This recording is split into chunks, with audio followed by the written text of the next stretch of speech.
প্রতিটি দিন আমাদের সামনে নিয়ে আসে নতুন কিছু গল্প, কোনোটি সাহসের, কোনোটি স্বপ্নের, আবার কোনোটি এমন প্রশ্নের যার উত্তর খুঁজতে হয় আমাদেরই।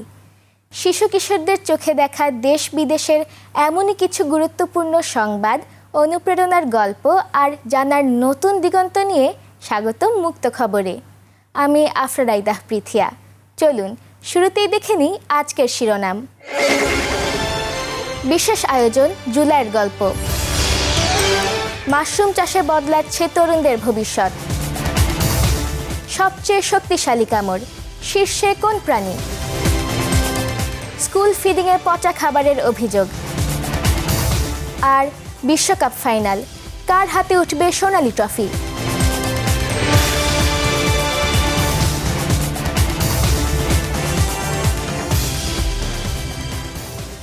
চলুন শুরু করি আজকের মুক্ত খবর। সব শৈশব একই রকম নয়। কিছু শৈশব সময়ের আগেই হয়ে ওঠে ইতিহাসের সাক্ষী। রয়ে যায় কিছু স্মৃতি, কিছু স্বপ্ন, আর একটি পতাকার সঙ্গে জড়িয়ে থাকা অগণিত অনুভূতি। সেসব গল্প নিয়েই মুক্ত খবরের বিশেষ আয়োজন জুলাইয়ের গল্প।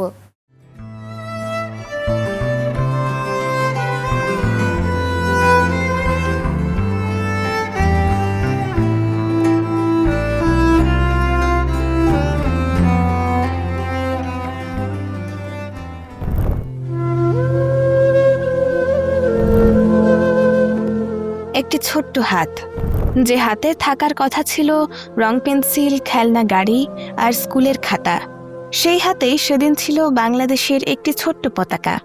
মাত্র 6 বছরের জাবির ইব্রাহিম মিছিল করতে যায়নি, কারো বিরুদ্ধে স্লোগান দিতেও নয়। 2024 সালের 5 আগস্ট মা বাবার সঙ্গে উত্তরায় বের হয়েছিল শুধু বিজয়ের আনন্দ দেখতে। বারবার বলছিল, আমিও যাব। কেউ জানত না সেই পথেই শেষ হয়ে যাবে একটি শিশুর পৃথিবী। বিকেল গড়িয়ে যাচ্ছিল, চারিদিকে মানুষের উচ্ছ্বাস, কিন্তু মুহূর্তেই বদলে যায় সব কিছু। উত্তরা জসিমউদ্দিন এলাকায় ছড়িয়ে পড়ে গুলির শব্দ। বাবার হাত ধরে দৌড়াচ্ছিল জাবির। হঠাৎ থেমে যায় তার ছোট্ট পা। উরুতে গুলি।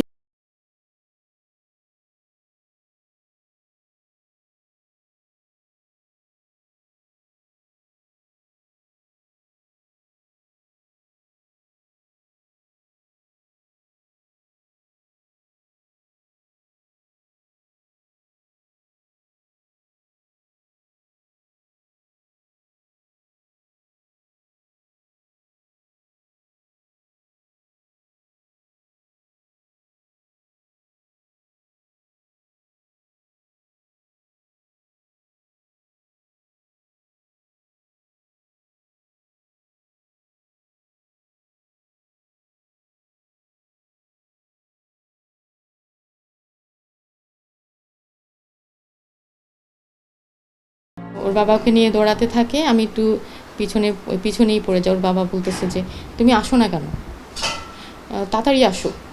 এর মধ্যেই আমি ঘুরে তাকিয়ে ও একটু উহ শব্দ করে পিছনে পড়ে যায়। এর মধ্যেই ওই এপিবেন থেকে ওর গায়ে গুলিটা লাগে। আমি ঘুরে তাকিয়ে দেখি একদম সাথে সাথে ওর পাটা ভিজে যায়, একদম মানে পুরো পাটা সাথে সাথে রক্তে রঞ্জিত হয়ে যায়, একদম পুরো।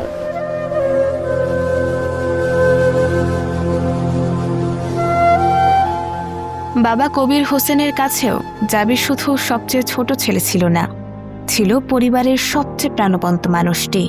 পুরনো জিনিস দিয়ে খেলনা বানাতে ভালোবাসত। স্কুলে নতুন ভর্তি হয়েছিল, স্বপ্ন দেখত বড় হয়ে আর্মি অফিসার হবে। আজ সেই স্বপ্ন থেমে গেছে, কিন্তু বাবার প্রত্যাশা থেমে নেই। তিনি চান শুধু জাবির নয়, জুলাইয়ে নিহত প্রতিটি শিশুর মৃত্যুর সুষ্ঠু বিচার হোক। শুধু আমার ছেলে তো না, প্রায় 1400 শহীদ, প্রায় জাতিসংঘের হিসাব অনুযায়ী 1451 জন, বাংলাদেশের গ্যাজেট অনুযায়ী 865 জন। এতগুলা রক্ত, এতগুলো শহীদ, এতগুলো আহত, অনেকের পা নাই, চোখ নাই, কান নাই, কিন্তু আমরা কি পেয়েছি? নতুন বাংলাদেশ। আমরা যেই বাংলাদেশ সত্যিকার অর্থেই একটা বৈষম্য বাংলাদেশ চেয়েছিলাম, আমরা তো এই বৈষম্যহীন বাংলাদেশ পাইনি।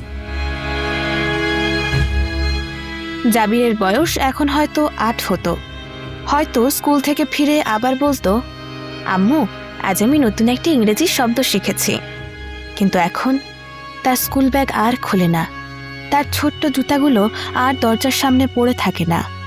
শুধু একটি পতাকা, একটি শিশুর অসমাপ্ত শৈশব, আর দুটি মানুষের না ফুরানো অপেক্ষা মনে করিয়ে দেয় জুলাই শুধু বড়দের ইতিহাস নয়, সেখানে লেখা আছে জাবিরের মতো অসংখ্য শিশুরও গল্প। রাদিয়া ইসলাম রীতি, মুক্ত খবর, 21 টেলিভিশন।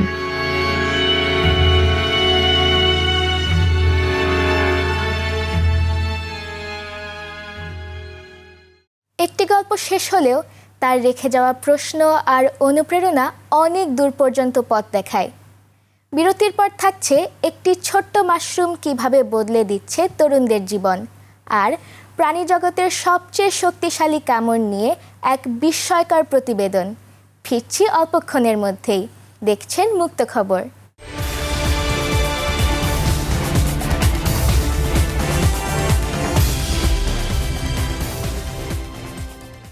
বিরতির পর আবারও স্বাগতম। আপনারা দেখছেন মুক্ত খবর। একসময় যাকে অনেকে বলতেন ব্যাঙের ছাতা, সেই মাশরুমই আজ হয়ে উঠেছে পুষ্টিকর খাদ্য আর নতুন সম্ভাবনার প্রতীক। অনেক তরুণ এখন মাশরুম চাষের মাধ্যমে গড়ে তুলছেন নিজের ভবিষ্যৎ। বিস্তারিত জানাচ্ছেন সাদিয়া ইসলাম নীলিমা। সারি সারি সাদা মাশরুম, দেখতে ছোট কিন্তু সম্ভাবনায় বিশাল। কয়েক বছর আগেও যেটিকে খুব একটা গুরুত্ব দেওয়া হতো না, আজ সেটি অনেক পরিবারের আয়ের উৎস, আবার অনেকের কাছে স্বাস্থ্যকর খাদ্যের প্রথম পছন্দ। মাশরুম এমন একটা খাবার যাকে আমরা সুপার ফুড বলতে পারি, কারণ এর মধ্যে সকল ধরনের উপাদান আছে। তো এটা সম্পূর্ণ অর্গানিক, এটা শুধু কাঠের গুঁড়ি, গমের ভুসি, ধানের তোষ আরও বিভিন্ন মাধ্যমে হয়। এখানে কোনো কীটনাশক, সার কিচ্ছু ব্যবহার করা হয় না। টাঙ্গাইলে ধীরে ধীরে বাড়ছে মাশরুম চাষ। অল্প জায়গা, কম খরচ আর স্বল্প সময়ে ফলন পাওয়ায় নতুন উদ্যোক্তাদের কাছে এটি হয়ে উঠছে লাভজনক একটি কৃষিভিত্তিক উদ্যোগ। মাত্র 25 থেকে 35 দিনের মধ্যেই একটি বীজ প্যাকেট থেকে উৎপাদন শুরু হয়, আর সেই মাশরুম পৌঁছে যাচ্ছে স্থানীয় বাজারের পাশাপাশি দেশের বিভিন্ন জেলাতেও। এই যে সুন্দর মাশরুমগুলো দেখছেন, এই মাশরুমগুলো চাষ করে বেকার, অর্থাৎ যারা পড়াশোনার পাশাপাশি এই মাশরুমগুলো ঘরেই চাষ করে তারা তাদের যে খরচটা সে নিজেই বহন করতে পারবে এবং পুষ্টি চাহিদা, মানে সম্পূর্ণ অর্গানিকভাবে এই পুষ্টি চাহিদাটা পূরণ করতে পারবে। সবচেয়ে ভালো রাখছে মাশরুম চাষটা, কারণ এটা হলো ঘরে বসে ইনকাম করা যায়। এটা ছায়ার মধ্যে বাড়তি কোনো জমিন লাগে না। এটা ঘরে, বারান্দায় কিংবা খাটের নিচে, টেবিলের নিচে, এরকম সব জায়গাতেই এটা চাষ করা যায়। আমি মাশরুম চাষ করতেছি, মাশরুম অনেক ভালো হইতেছে, আপাতত মাশরুম অনেক হয়েছে, বাইরে বিক্রি করতেছি। এখন বিভিন্ন জায়গা থেকে মানুষ এসে মাশরুম কিনে নিয়ে যাচ্ছে, আমরা বিক্রি করতে পারতেছি। মোটামুটি ভালোই লাভ হচ্ছে। ইনশাল্লাহ আগামীতে আরও এগিয়ে যাব। শুধু কাঁচা মাশরুম নয়, এটি দিয়ে তৈরি হচ্ছে পিঠা, নিমকি, চিপস সহ নানা মুখরোচক খাবার। পুষ্টিবিদরা বলছেন প্রোটিন, ভিটামিন, মিনারেল ও খাদ্য আঁশে সমৃদ্ধ মাশরুম শরীরের রোগ প্রতিরোধ ক্ষমতা বাড়াতে সহায়তা করে। কম ক্যালোরি থাকায় স্বাস্থ্য সচেতন মানুষের কাছেও বাড়ছে এর জনপ্রিয়তা। টাঙ্গাইলের রিওয়া এগ্রো বিনামূল্যে প্রশিক্ষণ দিয়ে শতাধিক বেকারকে মাশরুম চাষে উদ্যুক্ত করেছে। তাদের দাবি, সঠিক প্রশিক্ষণ আর সামান্য উদ্যোগ থাকলেই যে কেউ এই চাষে সফল হতে পারেন।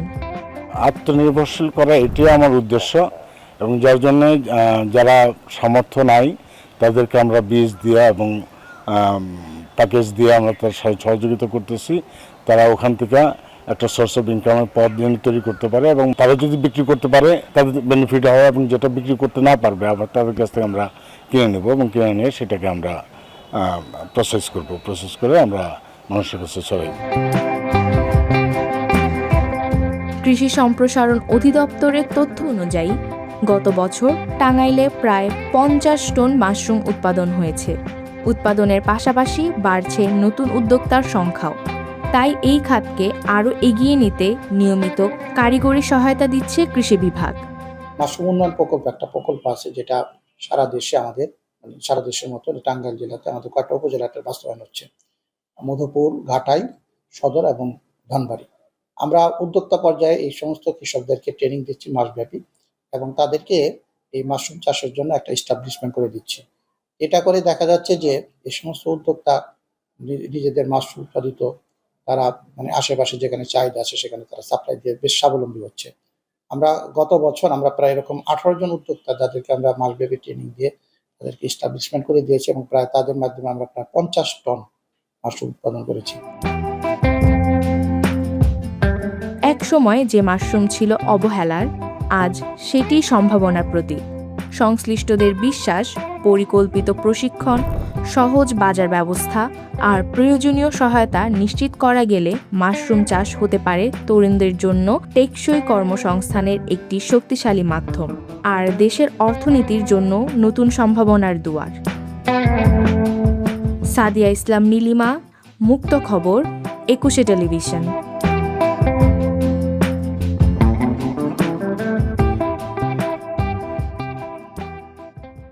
জঙ্গলের রাজা মানে কি সবচেয়ে শক্তিশালী, নাকি এই তালিকার শীর্ষে রয়েছে অন্য কোনো প্রাণী? বিজ্ঞানীদের গবেষণায় উঠে এসেছে পৃথিবীর সবচেয়ে শক্তিশালী কামড়ের অধিকারী প্রাণীদের তালিকা। বিস্তারিত জানাচ্ছেন আদিবা সুলতানা আলিফা। প্রকৃতিতে টিকে থাকার লড়াইয়ে শুধু গতি কিংবা ধারালো নখই শেষ কথা নয়। অনেক প্রাণীর সবচেয়ে বড় অস্ত্র তাদের শক্তিশালী চোয়াল। আর এই শক্তির পরিমাপ করে বিজ্ঞানীরা তৈরি করেছেন বিশ্বের সবচেয়ে শক্তিশালী কামড়ের অধিকারী প্রাণীদের একটি তালিকা। সেই তালিকায় রয়েছে আর্কটিকের শীর্ষ শিকারী মেরু ভালুক। প্রায় 5000 নিউটন শক্তির কামড়ে বরফের নিচে লুকিয়ে থাকা শিকারও খুব কমই রক্ষা পায়। এরপর রয়েছে জলহস্তী। শান্ত স্বভাবের মনে হলেও আফ্রিকার সবচেয়ে বিপজ্জনক প্রাণীদের একটি এটি। প্রায় 8130 নিউটন শক্তির কামড়ে বড় শিকারও মুহূর্তেই কাবু হয়ে যায়। তালিকায় স্থান পেয়েছে শর্টফিন মাকু হাঙরও। সমুদ্রের দ্রুততম শিকারীদের একজন এই হাঙর। গবেষকদের অনুমান অনুযায়ী এর কামড়ের শক্তি প্রায় 13,000 নিউটন। একবার আক্রমণ করলে শিকারের পালিয়ে যাওয়ার সুযোগ খুবই কম। এরপর আসে আমেরিকান অ্যালিগেটর। প্রায় 13,172 নিউটন শক্তির চোয়াল একবার বন্ধ হলে সেই গ্রিপ থেকে বেরিয়ে আসা প্রায় অসম্ভব। তবে সবার উপরে রয়েছে আরেক ভয়ঙ্কর শিকারী, লোনা পানির কুমির। বিজ্ঞানীদের সরাসরি পরিমাপে এর কামড়ের শক্তি রেকর্ড করা হয়েছে 16,414 নিউটন। এতটাই শক্তিশালী যে শিকারকে আলাদা করে চিবোনোরও দরকার পড়ে না। একবার চলে আটকা পড়লে মুক্তি পাওয়ার সম্ভাবনা থাকে খুবই ক্ষীণ।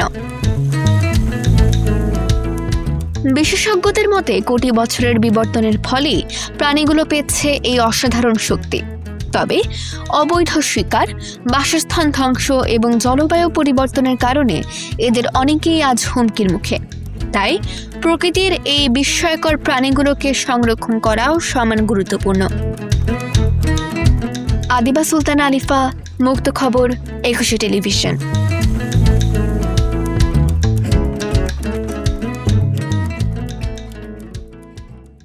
প্রকৃতি ও প্রাণী জগতের বিস্ময়কর গল্পের পর এবার থাকছে শিশুদের পুষ্টি কর্মসূচি ঘিরে উদ্বেগের খবর।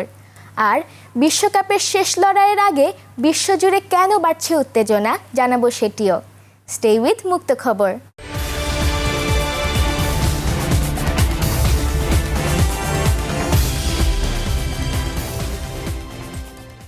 আবারও স্বাগতম, দেখছেন মুক্ত খবর। যে কর্মসূচির উদ্দেশ্য শিশুদের পুষ্টি নিশ্চিত করা, সেই কর্মসূচি নিয়েই উঠেছে গুরুতর অভিযোগ। মেহেরপুরের গাংনীতে শিক্ষার্থীদের মাঝে পচা ডিম ও ছত্রাকযুক্ত পাউরুটি বিতরণের ঘটনায় উদ্বেগ প্রকাশ করেছেন অভিভাবক, শিক্ষক ও স্থানীয়রা। বিস্তারিত জানাচ্ছেন মোহাম্মদ জাফির হাসান।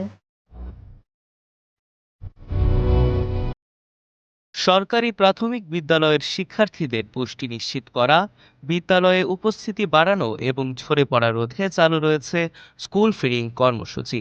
এর আওতায় চলতি বছরের ২৯ মার্চ থেকে মেহেরপুরের গাংনী উপজেলার ১৬২টি সরকারি প্রাথমিক বিদ্যালয়ের ১৮,৩৪৭ জন শিক্ষার্থীর জন্য পাউরুটি, ডিম, কলা, দুধ ও বিস্কুট সরবরাহ করছে ঠিকাদারি প্রতিষ্ঠান সুশীলন এনজিও। তবে কর্মসূচি শুরুর পর থেকেই বিভিন্ন বিদ্যালয়ে নিম্নমানের খাবার সরবরাহের অভিযোগ উঠছে। সবশেষে ১ জুলাই উপজেলার বাঁশবাড়িয়া সরকারি প্রাথমিক বিদ্যালয়ে পচা ডিম ও ছত্রাকযুক্ত পাউরুটি বিতরণের অভিযোগে ক্ষোভে ফেটে পড়েন শিক্ষার্থী ও অভিভাবকরা। শিক্ষার্থীদের অভিযোগ, অনেক সময় ডিমে দুর্গন্ধ থাকে, আবার পাউরুটিতে ছত্রাকও দেখা যায়। এমন খাবার খেলে তারা অসুস্থ হয়ে পড়তে পারে বলে আশঙ্কা তাদের। আমি সেদিন ডিম মিলাছিলাম, ডিমের সাথে পানি ছিল, কুসুম টুসুম সব কালো ছিল, দিয়ে আমি ফেল দিলাম, ওই ডিম পচা ছিল, আমি খাইনি। ডিমের ভিতরে রক্ত থাকছে, ডিম পচা, খুব গন্ধ, আমরা খাইতে পারছি। অভিভাবকদের দাবি, সরকারি অর্থে পরিচালিত একটি গুরুত্বপূর্ণ কর্মসূচিতে শিশুদের জন্য নিরাপদ ও মানসম্মত খাবার নিশ্চিত করতে হবে। আজকে যে ডিম করা এসছে, এই ডিম কারণ পচা, ভালো না পচা এসছে, সেই কারণে যে দেয় ডিমটা তাকে দরকার হয় বলতে হবে যে ডিমটা পচা এসছে, আমার বাচ্চারা কিংবা আরো বাচ্চারা খেয়ে এটি হলো ক্ষতিকর হবে। সরকার যে খাবারগুলো দিচ্ছে সেই খাবারগুলো তো ভালো মানের না। আজকে যে ডিমগুলো দিচ্ছে সেগুলো পচা বের হয়েছে, সেই পচা ডিম খেলে তোমার বাচ্চাদের অসুস্থ হয়ে যাবে। একই অভিযোগ শিক্ষকদেরও। তারা বলছেন, নিম্নমানের খাবার পাওয়া গেলে তা শিক্ষার্থীদের খেতে দেওয়া হয় না। বিষয়টি সংশ্লিষ্ট কর্তৃপক্ষকেও জানানো হয়েছে। খাবারের মান মাঝে মাঝে খারাপ দেয়, মানে পাউরুটিতে মাঝে মাঝে কয়েকদিন ছত্রাক দেখা গেছে, ওগুলো বাচ্চাদের দিইনি। আর ডিম মাঝে মাঝে পচাও আসে, আবার কয়েকদিন আবার অনেক গ্যাস করে, ডিমে গন্ধ বের হয়। কলা অনেকদিন বেশি পাকা থাকে, আবার অনেকদিন বেশি কাঁচা থাকে। আজকে ডিম আমরা পাইছি ১৩৩টাই, কিন্তু এর ভেতরে কিছু নষ্ট ডিম পড়েছে। সিদ্ধ করার পরে যেভাবে দিয়ে যায় আমরা সেভাবে বাচ্চাদের দিই। এখন আমরা বলতে পারবো না যে এই ডিম পাউরুটি খাইলে বাচ্চাদের স্বাস্থ্যের ক্ষতি হবে কি ভালো হবে। আমরা আমাদের ঊর্ধ্বতন কর্তৃপক্ষকে আমরা জানিয়েছি। তবে অভিযোগ অস্বীকার না করে ঠিকাদারি প্রতিষ্ঠান বলছে, কোথাও নষ্ট খাবার সরবরাহের অভিযোগ পাওয়া গেলে তা দ্রুত পরিবর্তন করে দেওয়া হবে। আমার এখানে প্রায় ১৬২টি স্কুলে খাবার বাড়িয়েছে, এরকম রিপোর্ট এখনো অব্দি আমার আসে নাই। যখন এটা আসছিল পরবর্তীতে স্যার আমার বলার সঙ্গে সঙ্গে আমি আবার ডিমটা পাঠাই দিচ্ছি ওনাকে। তারা যদি স্কুলে রেখে দেয়, মনে করেন থেকে যাচ্ছে, সেই খাবারগুলো পরবর্তীতে আনতেছে সামনে। এদিকে জেলা প্রাথমিক শিক্ষা কর্মকর্তার দাবি, শিক্ষার্থীদের জন্য নিম্নমানের বা পচা খাবার সরবরাহের কোনো সুযোগ নেই। অভিযোগ তদন্ত করে সত্যতা পাওয়া গেলে সংশ্লিষ্টদের বিরুদ্ধে প্রয়োজনীয় ব্যবস্থা নেওয়া হবে। আমার কাছে কোনো রিপোর্টই আসে না যে এইরকম স্কুলে উপজেলা থেকে তো আমাকে দিবে স্কুলে, এটা তো অ্যালাউ না, এটা তো নিবি না, প্রধান শিক্ষক নেবে না। অবশ্যই আমরা ব্যবস্থা নেবো না কেন, আমরা তদন্ত করাবো যে কোন দিন ঘটছে এটা। শিশুদের সুস্বাস্থ্য ও পুষ্টি নিশ্চিত করতেই চালু হয়েছে স্কুল ফিডিং কর্মসূচি। তাই এই কর্মসূচির প্রতিটি ধাপে মান নিয়ন্ত্রণ ও নিয়মিত তদারকি নিশ্চিত করার দাবি জানিয়েছেন অভিভাবক ও সচেতন মহল। কারণ শিশুদের নিরাপদ খাবার নিশ্চিত করা শুধু একটি প্রকল্পের দায়িত্ব নয়, এটি তাদের মৌলিক অধিকারও। মোহাম্মদ জাফির হাসান, মুক্ত খবর, ২১ টেলিভিশন।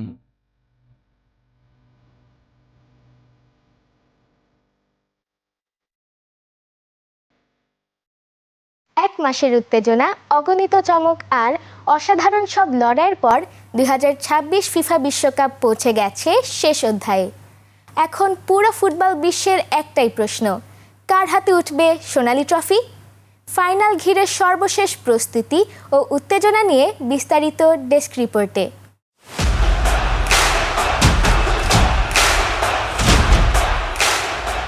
উত্তর আমেরিকার মাটিতে অনুষ্ঠিত এবারের বিশ্বকাপ শুরু থেকেই ছিল অপ্রত্যাশিত সব ঘটনায় ভরপুর। ব্রাজিল, জার্মানি, পর্তুগাল ও নেদারল্যান্ডসের মতো শক্তিশালী দল বিদায় নেওয়ায় শিরোপার সমীকরণ বদলে গেছে বারবার। সেমিফাইনালে ফ্রান্সকে হারিয়ে প্রথম দল হিসেবে ফাইনাল নিশ্চিত করেছে স্পেন। পুরো টুর্নামেন্ট জুড়ে নিখুঁত পাসিং, দুর্দান্ত দলগত সমন্বয় এবং সাহসী ফুটবলে তারা নিজেদের অন্যতম ফেভারিট হিসেবে প্রতিষ্ঠিত করেছে। অন্যদিকে ইংল্যান্ডকে হারিয়ে টানা দ্বিতীয়বারের মতো বিশ্বকাপের ফাইনালে উঠেছে বর্তমান চ্যাম্পিয়ন আর্জেন্টিনা। কঠিন মুহূর্তে ঘুরে দাঁড়ানোর মানসিকতা, লিওনেল মেসির অভিজ্ঞতা এবং লিওনেল স্ক্যালোনির কৌশলই তাদের সবচেয়ে বড় শক্তি। এখন অপেক্ষা 19 জুলাইয়ের মহারণের। একদিকে থাকবে স্পেনের নান্দনিক দলগত ফুটবল, অন্যদিকে থাকবে তাদের প্রতিপক্ষের বিশ্বজয়ের স্বপ্ন। কোটি কোটি সমর্থকদের চোখ থাকবে নিউ ইয়র্কের মেটলাইফ স্টেডিয়ামে। শেষ পর্যন্ত কার হাতে উঠবে ফিফা বিশ্বকাপ 2026-এর সোনালী ট্রফি, আর কে লিখবে বিশ্ব ফুটবলের নতুন ইতিহাস, তার উত্তর মিলবে শেষ বাঁশি বাজার সঙ্গে সঙ্গেই। জামিনী আক্তার ঝুমুর, মুক্ত খবর, 21 টেলিভিশন।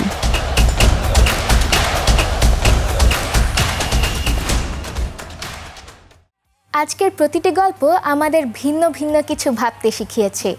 কোথাও ছিল স্মৃতি আর অনুপ্রেরণার গল্প, কোথাও নতুন সম্ভাবনার সন্ধান, কোথাও ছিল সচেতনতার প্রয়োজনীয়তা, আবার কোথাও ছিল কোটি মানুষের আবেগে ভরা বিশ্বকাপের অপেক্ষা। মুক্ত খবর বিশ্বাস করে জানার আগ্রহই বদলে দেয় দৃষ্টিভঙ্গি, আর সচেতন প্রজন্মই গড়ে তোলে সুন্দর আগামী। আমি আফরারাইদা পৃথিয়া আজ এখানেই বিদায় নিচ্ছি। ভালো থাকুন, কৌতূহলী থাকুন, সচেতন থাকুন আর দেখতে থাকুন 21 টেলিভিশন।